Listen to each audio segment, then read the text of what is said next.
Hey guys, we've got news on Global for November 17th, the Final Fantasy VI event. And this week, joining me again is Darkflare, so you can say hello. Hello, everybody. It's nice to be here again. So, what is your hype level on this banner, Dark? Is it, are you just skipping entirely? Are you going all in? Where are you at? Well, they didn't buff any of the units, so it's a hard pass for me. No buffs at all, and these units definitely needed it. It's kind of really frustrating to me that the way that like they buff collaborations and all, which they also needed it. Like the Chrono Cross units absolutely needed it, but so did the Final Fantasy III units. So did the Final Fantasy VI units, and they're just not giving any love to the core Final Fantasy series that players are, at least some players, are playing the game for, and don't get it. Don't get it. Yeah, it's definitely not right there. I would have loved to see buffs. Mm-hmm. Yep. So the units have kind of nothing special on their step up, just very generic, no perks. And then Embracer of Duty Edgar. So he's got a kind of a funny name. I guess the name is lore accurate. Do you know about this unit from JP, Darkflare? Isn't he just a copy of his NBA? Honestly, pretty much. He is basically very similar. Yes. So his base form is a breaker. It's an ice support breaker. He does like ice and not really ice support. He has ice affinity breaking. So he breaks. He has a self only imperil. He does damage in his with his LB. It's a 300x modifier if you bring things like Titus's Spirit.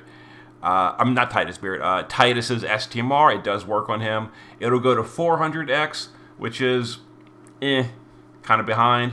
But he does have a 150 ice amplify, so that helps him out a bit.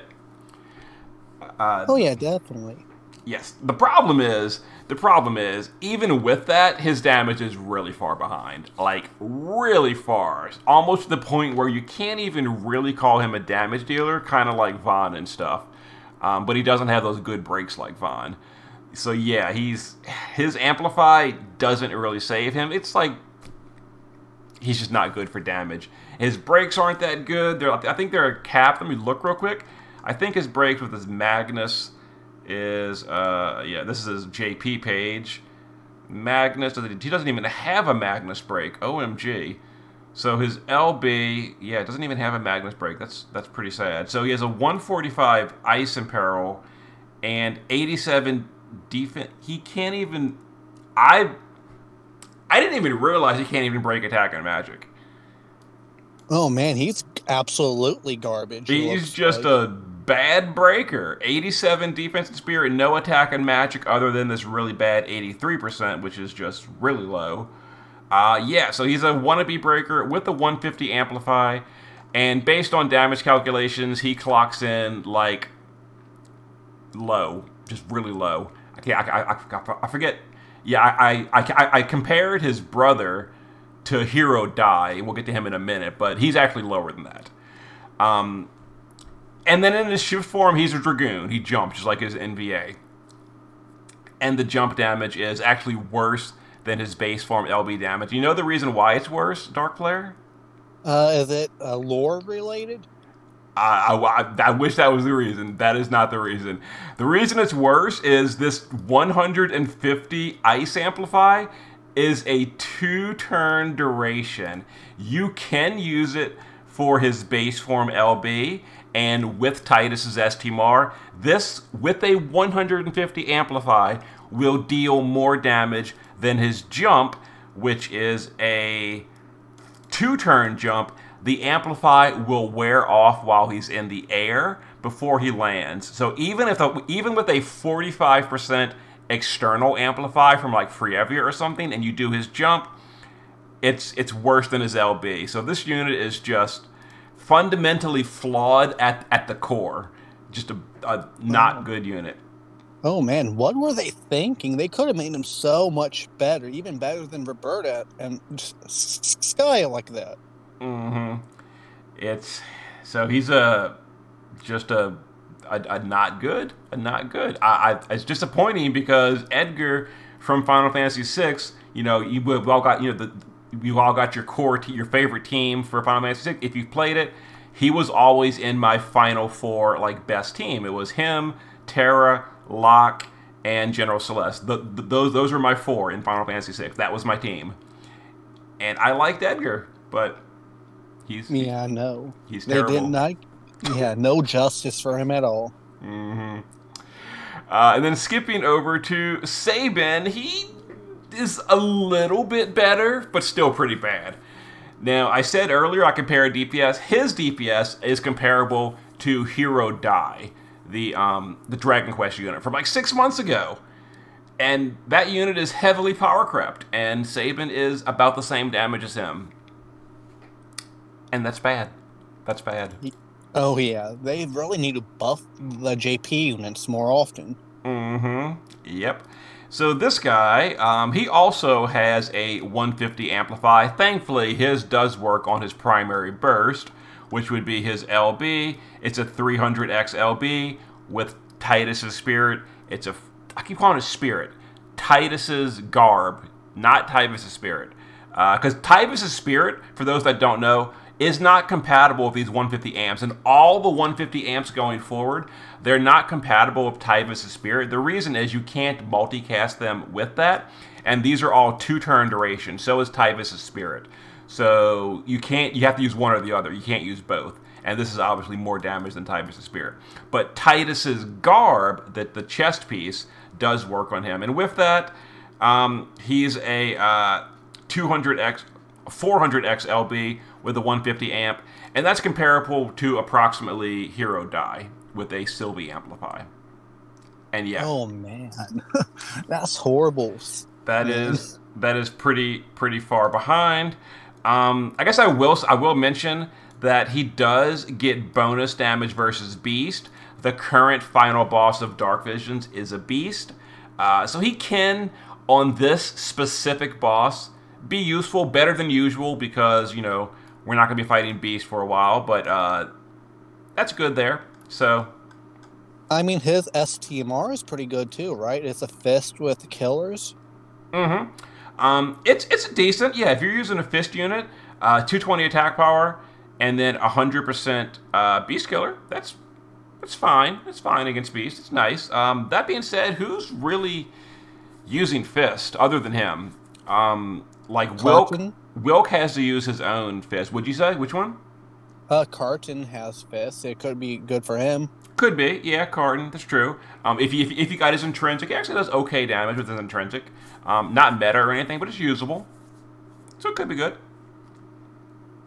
Could be good. Am I missing anything? Is there anything else much to say about Sabin? Not really. Just besides his damage is weak. Yeah, like he doesn't really do anything. Like here's his entire kit. So yeah, he just doesn't have anything except damage, and the damage is underwhelming. He's an SLB, right? SLB, correct. Yep. No Brave Shift. Unfortunate.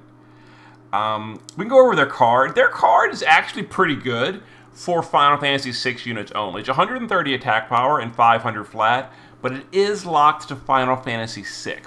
So that's kind of a problem. So it's good for these two units, not really anyone else.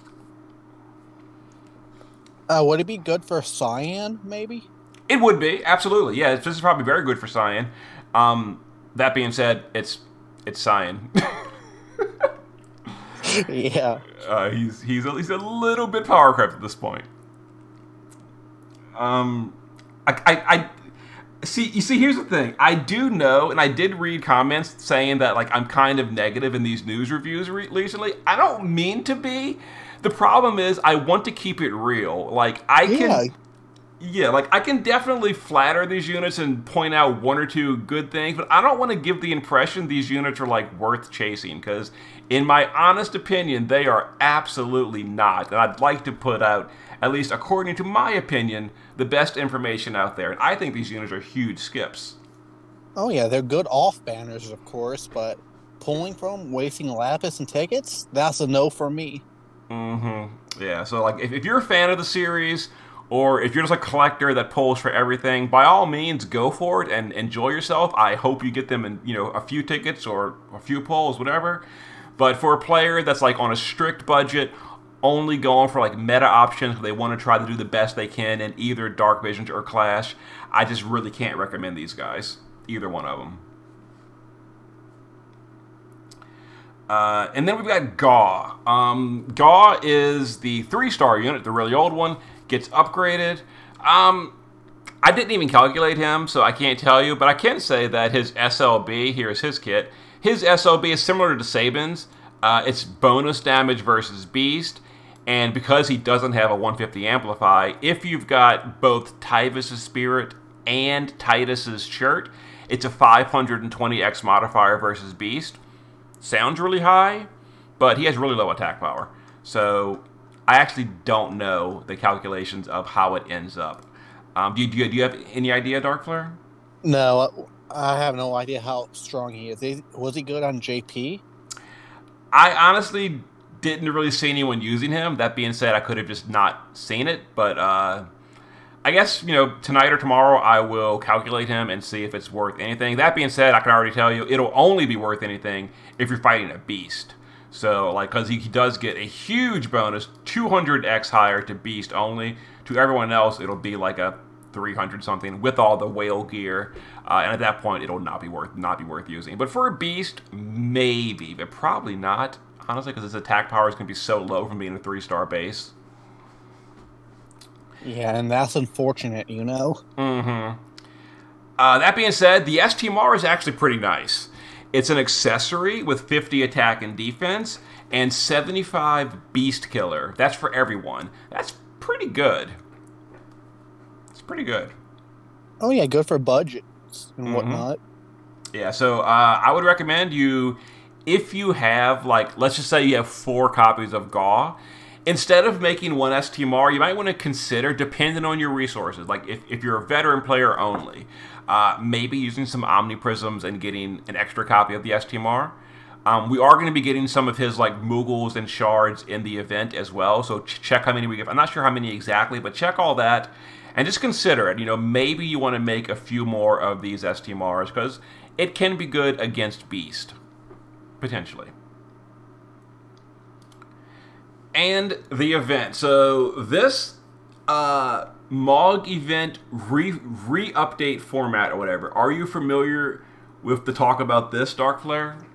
Yeah, it's pretty much like raids and all that. You get the tickets and you pull like a raid box, pretty much, right? Exactly. So it's a farming event similar to Mog Kings, but King Mog is no longer involved. He does not have a shop. He does not sell you gear. Instead, all of the stuff that you would normally get from the Mog King, like the Crest, the event gear, the shards for the units, all that is now in a raid-style box where you have 4 or 5, I forget how many, 4 or 5 boxes.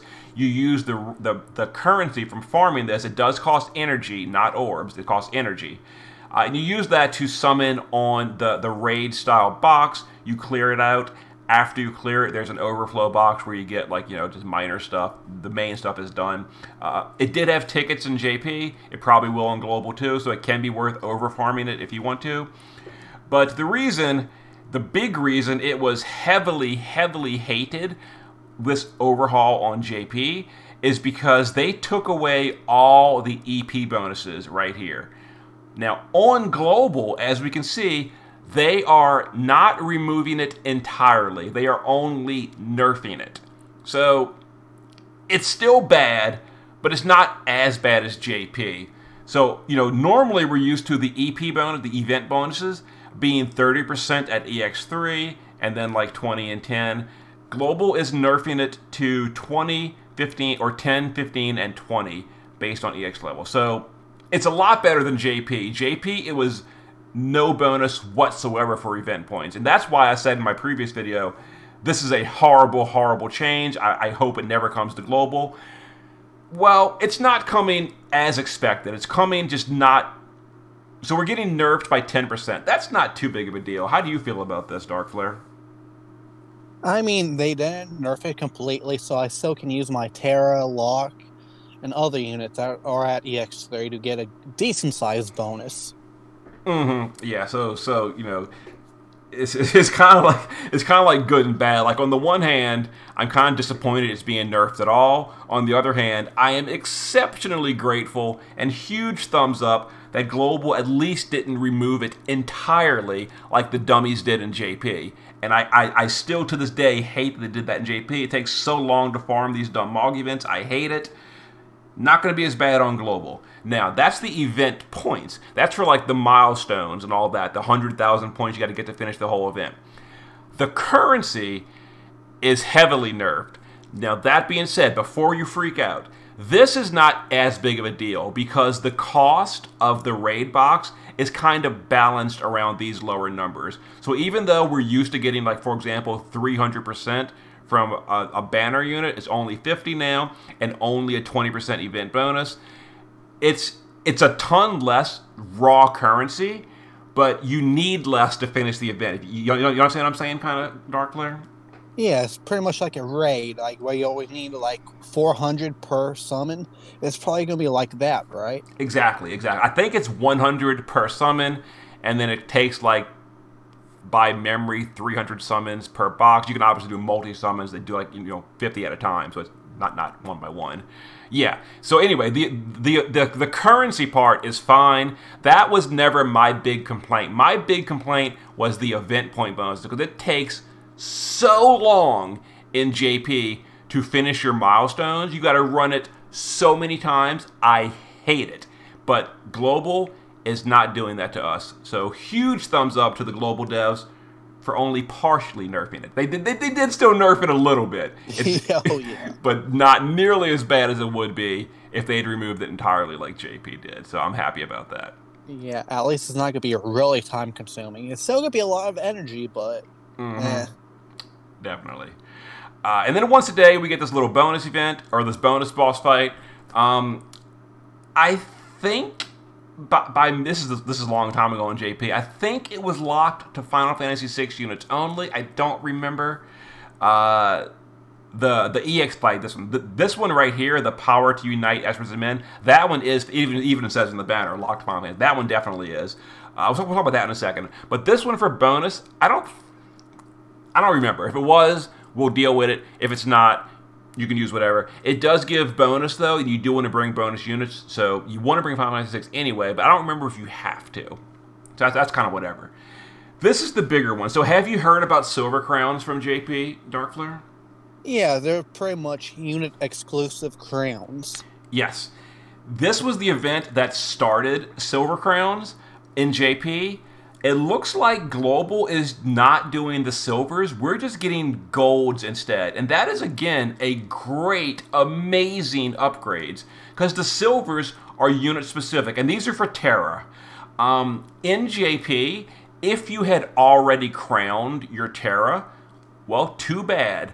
You don't get a refund. And the 4 silvers you would have gotten, you can convert those 4 silvers in JP to a single gold. So you would get 1 gold crown and no real other benefit. If you didn't crown your Terra, well, she was now basically free to crown, so to speak. On Global, it looks like we're getting crowns. It says crowns, so plural, so definitely 2 or more. I would assume they've all been converted to golds. We're probably going to get 4 gold crowns.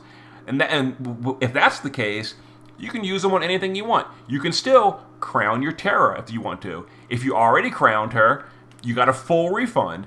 If you just don't care about Terra, use them on Carton. Use them on Napi. That's a joke. Don't use them on Napi. But use them on whoever you want. You get it? Yeah. I mean, is she even worth crowning? Terra, her fields are still pretty decent. If you crown her, her fields go to 40% to fire, ice, or lightning. That's pretty good. That's the lightning one is not the best anymore. Now Garnet does the 50% lightning. I think it is still the best to fire and ice, though. So that's nice. All right, that's pretty cool. Now, the one thing I will point out is, at least according to the news, they are not mentioning anything about Terra's upgrades. Now, I'm not talking about new upgrades. I'm talking about the skipped upgrades from like 9 months ago. They never came. We never got Terra's upgrades. We never got Locke's EX upgrades. We never got the upgrade to Assassin's Shadow. He got a big unit overhaul. These were all like 10 months ago.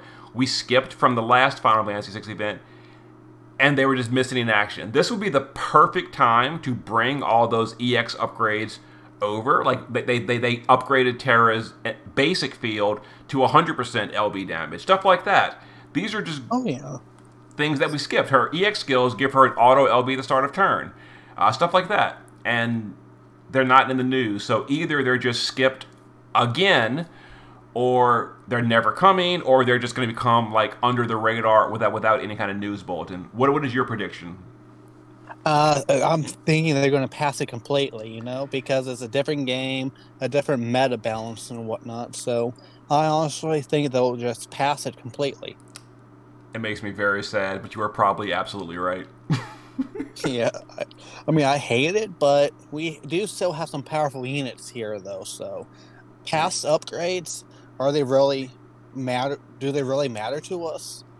For all those units, like Locke's EX skills are not really that big a deal. Shadow's upgrades are honestly not enough to make him relevant. The only one that I would say is Terra. I do feel like Terra's upgrade is a big deal, mostly for the LB field. The reason I say that is Terra's LB field is supposed to be 100% based on her upgrades from JP. And then you might be saying, oh, we have Esther. That's true. But you don't want to bring Esther to a mage-specific Dark Visions fight. Like, for example, the current Dark Amon fight. If you want an LB field, you have to either bring the garbage 25% from the unupgraded Terra or Esther. We should be able to bring Terra with her 100% LB field to Dark Amon, the mage fight, the mage fire fight, and that should be a thing. That's why I think Terra's field being skipped, her base LB upgrade field, is unfortunate, and they should bring that. Now, talking about LB fields, doesn't Cecil have one that he could use? He does. He does. If you bring him, but again, he's not really contributing to that mage fight. That fight, you can bring literally no tank. Just bring a resist buff. That's all you need. So Cecil would be like a dead slot other than the field, same as Esther. Yeah, true. Whereas Terra, it's literally a fire mage fight. Now, while her damage isn't super good, it's way higher than Cecil's and Esther's on a mage fight. Oh, yeah, definitely. She probably could half cap it herself, too, to be honest. Mm-hmm. And before people in the comments are jumping on me saying, oh, it's an easy fight, just OTK with Golbez. You're right. Not everyone has, like, a good card for Golbez. Not everyone has Golbez, period. Maybe a player just started the game literally 2 days ago. Their first pull or the first day was Terra. Did you see my new player series I did recently where Terra was like the day 2 pull?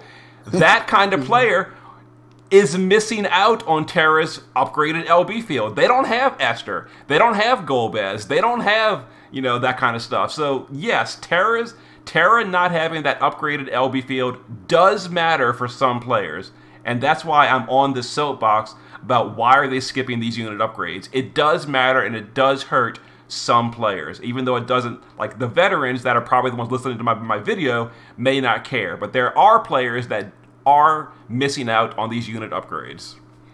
Yeah, and it sucks, man. Wish they wouldn't pass on things. Just give us the unit upgrades and just let us be happy. Exactly. And that's it for the event. This is kind of new, so I figured it's worth mentioning. It's a new Hero Crest pass. So by clearing certain quests and defeating espers and high difficulty trials, you'll get Crest. So this looks kind of like the Adventurer Crest, where everyone in the game is gonna, I guess, be getting this left column. This is like just a freebie thing. And then if you buy this pass, you will also get the right side column. Now, it's rewarding things like Lapis, which is going to say it's obviously going to be a cash-only bundle. Did you get a chance to go through this, Darkflare? No, I have not. I briefly glanced at it. I didn't add it all up. I do know there's going to be 20 of these 1/5 NV tickets, so you're getting 2 guaranteed red crystals. A chunk of lapis. I'm not sure the grand total how much. For me, is this worth it? It's obviously going to be cash only, so it really depends on how much it costs. If it's like $5, maybe. If it's $50, haha, no. Oh no. So I'm guessing it's gonna be like $12-13 probably. In that case, I would have to go through and add up all the lapis. If it's like a good value per lapis, then maybe. I don't know. We'll have to see. I had to add it all up. But yeah, I figured I'd mention this. It's a new pass. We're getting a whole bunch of passes recently. Like we're up to 5. If you count things that require you to either log in or do something, we've currently got the Fountain of Lapis, the Hill of Fortune, the Adventurer Crest, the Fortuna Crest, and now we have the Hero Crest. That's a lot of them. Yeah, they really want our money, Oh yeah. And it could be good value, it could be horrible value. I wish they would tell us the price in the news. That way we could see right away. But I mean, it looks like we get 1,000 lapis right away, and energy and other stuff right away. Yep, could be good. Could be good. So other than that, the only thing left to mention is Dark Visions is still available for 1 more week next week. And I will say for people that watch my videos, the reason I have not made any more final boss videos is because I'm waiting till next week. Because on Thursday we're getting another free pull for Chrono Cross. We're gonna get like some EX tickets from the MOG event, etc. And if I off banner something that matters, I would have to redo my team anyway. So for my like final optimizations on the final boss of Dark Visions, I'm waiting till the weekend after this event. So that's where that is. And speaking of this weekend, the last thing is we are getting the Autumn Celebration live stream with Tony and Hiroki. It doesn't say if Justin's going to be there. I assume he would be, but I don't think he's listed in the news. It's just saying Fujimoto and Tony. That's Hiroki, by the way. Yep, so this is basically going to be the Nier stream. Oh, yeah. And everybody's going to be excited for that, And it will be on, depending on your time zone, for PST, it'll be November 19th at 7 p.m. That'll be fun to watch, I hope at least.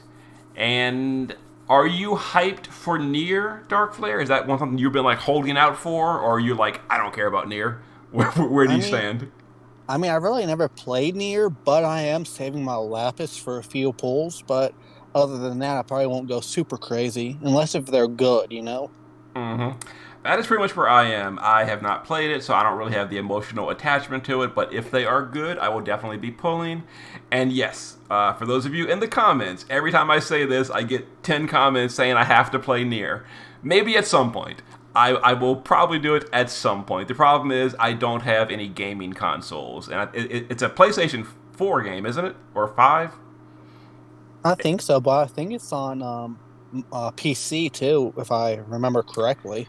My computer is a potato. It is so old, and I definitely need to upgrade it. If I upgrade it, it could probably run Nier, but if Nier is like even slightly graphically intense, my computer probably couldn't handle it. I am so glad that Brave Exvius is a phone game that my computer can easily run. I really got to upgrade it. Maybe one day. I'm just lazy.